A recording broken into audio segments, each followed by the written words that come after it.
My name is Stephen Kai Manor. I'm the Vice President of Puna Rising Ohana, and I'm also the webmaster. And I'm Robert Golden, president of Puna Rising Ohana, and I've been here in Puna since 2013. From the very beginning, we worked on creating a mission statement for Puna Rising that has really lasted to the present moment. And that is to connect, to inform, to inspire the people of Pune to work together collaboratively to identify markets for their goods and services, to explore new opportunities, and build a stronger and robust community ethos. Community is something that's very important to me. And I saw coming from New York, there weren't any media, journals, newspapers that pulled together all the different communities that were here.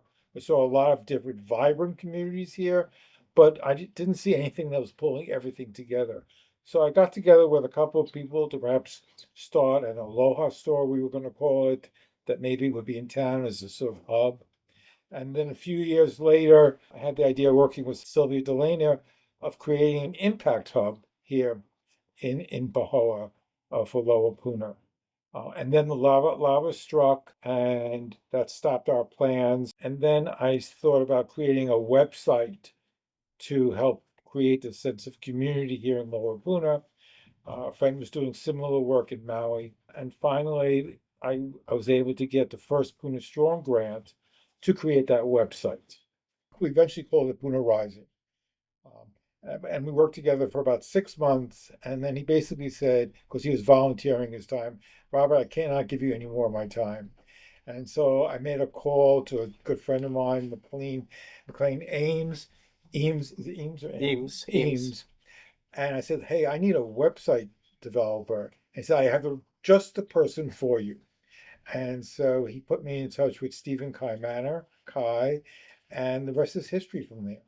You gave me the option to think about it over the next. I think you gave me like a week. You said give it a week, think about it, call me back if you like the idea. And I think it took me 3, maybe 4 days to sit on it before I called you back. And I was like, yeah, I'm really down for this project.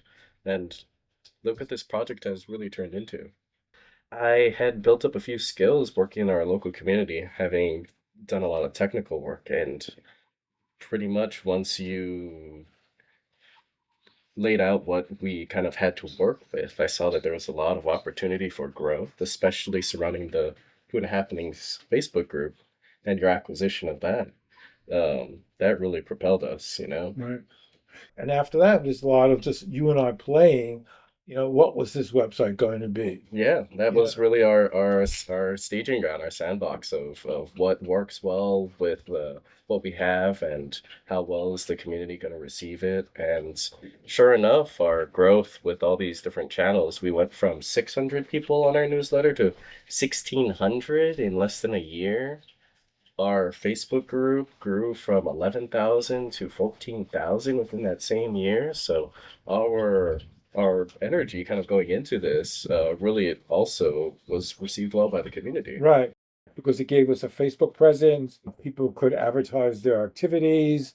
We could have interaction, with the community. And related to that was creating a talk story program that we had early. We had videos of local artists, of local community heroes that were done, interviews with them. And that started out with a few, and now today we have over 100 actual, video blogs and pieces. But when we first started out, that was just us.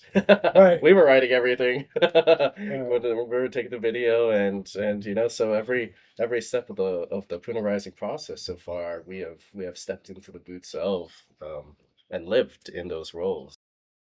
I would like to do a shout out to some of our key supporters from the very beginning. Certainly, number one is the county and their recovery efforts, and in particular, the creating the Puna Strong Collaborative or cohort.